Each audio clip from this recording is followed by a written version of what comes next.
Hey everyone, I'm just going to talk a little bit about marriage. And what is marriage? Well, marriage is a covenant that you keep through God, that you are going to honor and cherish and be with your spouse until death do you part.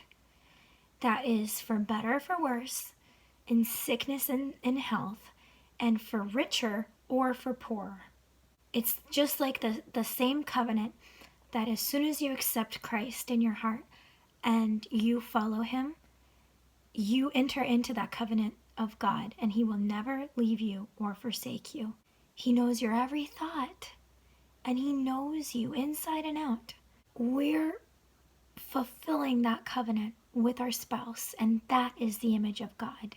And I don't know if you've ever heard this or not, but marriage is the image of God. It's a man and a woman that unite and become one. In Genesis 1:26, it's not just Adam. When Adam was created, that was not the image of God.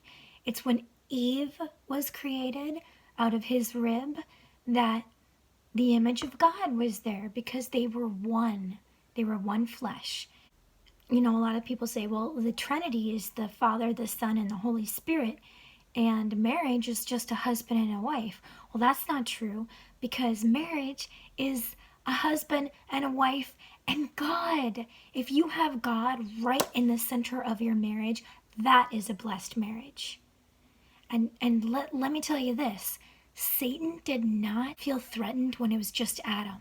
He did not try to ruin their marriage until it was a marriage. So he hates marriage, and he's going to do everything to pull you apart. You know that you have the power of Christ, and if you have that power of Christ in your marriage is going to stay together. One thing to reference is Ephesians 5:31.